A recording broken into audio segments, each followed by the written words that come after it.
महत्तम समापवर्तक के मजेदार खेल।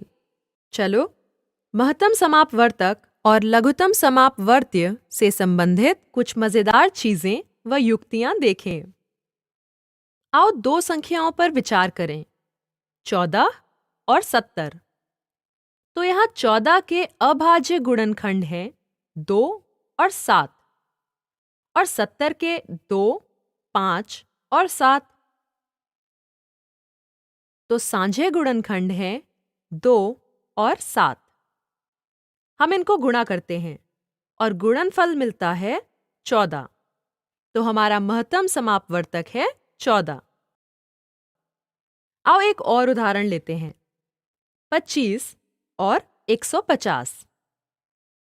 तो 25 के अभाज्य गुणनखंड हैं 5 और 5 और 150 के हैं 2, 3, 5 और 5।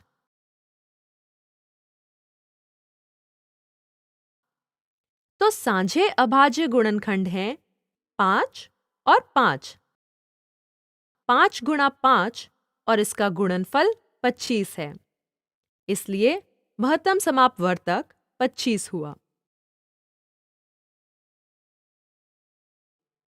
अब अगर आप इन दोनों उदाहरणों पर नजर डालें तो कुछ समानता देखते हैं क्या? हाँ, समानता यह है कि 70 14 के पहाड़े में आता है। 14 गुणा 5 बराबर 70 और 150 25 के पहाड़े में आता है। 25 6 बार बराबर 150। इसका मतलब है कि इन दो संख्याओं में से एक संख्या दूसरी संख्या से विभाज्य है।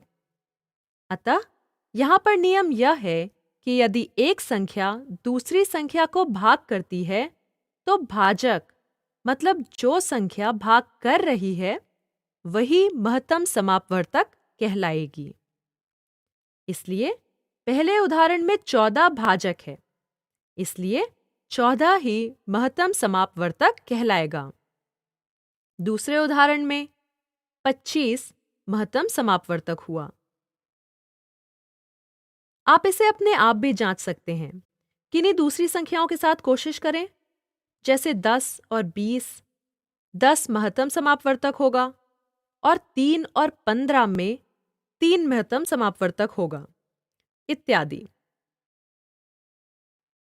अब चलो कुछ ऐसे उदाहरण लेकर देखें कि यह लघुत्तम समापवर्त्य के लिए कैसे काम करता है।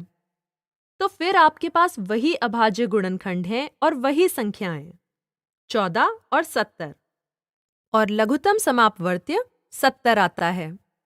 मैंने साझे गुणनखंड एक बार लिए जो 2 और 7 हैं और 5 बचा हुआ गुणनखंड है, इसलिए आप उसे 5 से गुणा करें और उत्तर 70 आता है।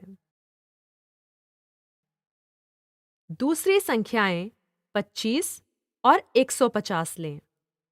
एक बार फिर से 2 बार 5 साझे हैं, इसलिए दोनों 5 को एक बार लें, इसलिए 5 गुणा 5 गुणा जो बचे हुए गुणनखंड हैं 2 गुणा 3, उत्तर 150 आता है। अतः इस मामले में संख्या 70 और 150 जिनको आप अन्य संख्या से विभाजित कर रहे हैं, वहां से हमारा लघुत्तम समापवर्त्य आता है। इसलिए यहाँ पर नियम यह बनता है कि यदि एक संख्या दूसरी संख्या से विभाज्य है तो भाज्य मतलब जिस संख्या को आप भाग कर रहे हैं वही लघुत्तम समापवर्त्य कहलाएगी। फिर से आप इसे दूसरी संख्याओं के साथ जांच सकते हैं। आप 5 और 15 लें या 12 और 24 ले लें। आप हमेशा यह देखेंगे कि बड़ी संख्या जिसे आप दूसरी संख्या से भाग कर रहे हैं वही संख्या लघुत्तम समापवर्त्य है। जब आपको लघुत्तम समापवर्त्य और महत्तम समापवर्तक ज्ञात करने में कोई समस्या दिखे, जहां एक संख्या किसी अन्य संख्या से विभाज्य है, आपको अभाज्य गुणनखंड या कुछ और करने की आवश्यकता नहीं है। आप सीधे इस नियम का उपयोग करके लघुत्तम समापवर्त्य और महत्तम समापवर्तक लिख सकते हैं।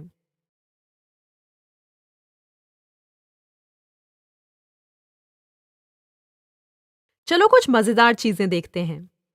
चलो देखते हैं कि हमारे पास यहाँ क्या क्या है। हमारे पास दो संख्याएं हैं। पहला स्तंभ पहली संख्या दे रहा है और दूसरा स्तंभ दूसरी संख्या दिखा रहा है। और फिर वहां दो और स्तंभ हैं, एक लघुत्तम समापवर्त्य के लिए और दूसरा महत्तम समापवर्तक के लिए। तो मैंने यहाँ क्या किया कि मैंने पहले से ही लघुत्तम समापवर्त्य और महत्तम समापवर्तक की गणना कर ली और वो इन सारे स्तंभों में दिखाए गए हैं।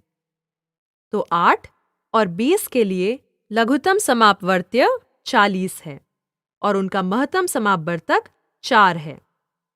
अब 9 और 27 में दूसरे उदाहरण में आप देखते हैं कि 9 बार 3 27 होते हैं।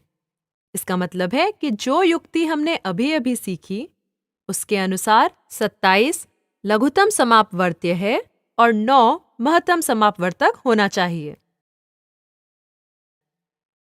15 और 20 लघुत्तम समापवर्त्य 60, महत्तम समापवर्तक 5। 8 और 12 इसके लिए फिर से मेरे पास लघुत्तम समापवर्त्य और महत्तम समापवर्तक हैं। अंतिम पंक्ति 5 और 25, फिर से 25 5 के पहाड़े में आता है, इसलिए लघुत्तम समापवर्त्य 25 व महत्तम समापवर्तक 5 होना चाहिए। अब यहाँ पर जो बात हम देखना चाहते हैं वो यह है कि क्या इन लघुत्तम समापवर्त्य व महत्तम समापवर्तक में कोई संबंध है। आओ दोनों संख्याओं का गुणनफल लिखने की कोशिश करें और लघुत्तम समापवर्त्य और महत्तम समापवर्तक का गुणनफल लिखें। तो 20 बार 8 160 होता है और यदि मैं लघुत्तम समापवर्त्य और महत्तम समापवर्तक का गुणा करूं तो यह भी 160 होता है। इसी तरह अगर मैं 12 और 8 में 12 गुणा 8 96 लिखती हूँ, लघुत्तम समापवर्त्य 24 और महत्तम समापवर्तक 4 है, अब 24 गुणा 4 भी 96 ही होगा। दो संख्याओं का गुणनफल उनके लघुत्तम समापवर्त्य और महत्तम समापवर्तक के गुणनफल के बराबर है। अब क्या मैं इसका प्रयोग लघुत्तम समापवर्त्य और महत्तम समापवर्तक की गणना में कर सकती हूँ? क्या मेरे लिए यह उपयोगी होगा? हाँ, मान लीजिए कि मैं ये दो संख्याएं जानती हूँ, 12 और 20, और मुझे 12 और 20 का लघुत्तम समापवर्त्य और महत्तम समापवर्तक ज्ञात करना है। अब मुझे पता है कि 12 और 20 का गुणनफल 240 है और मैं पहले महत्तम समापवर्तक ज्ञात करूंगी।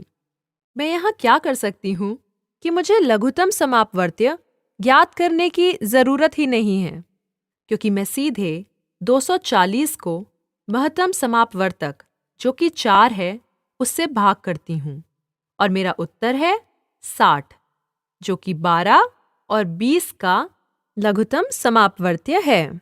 तो इस तरह से मैं इस युक्ति का प्रयोग कर सकती हूँ।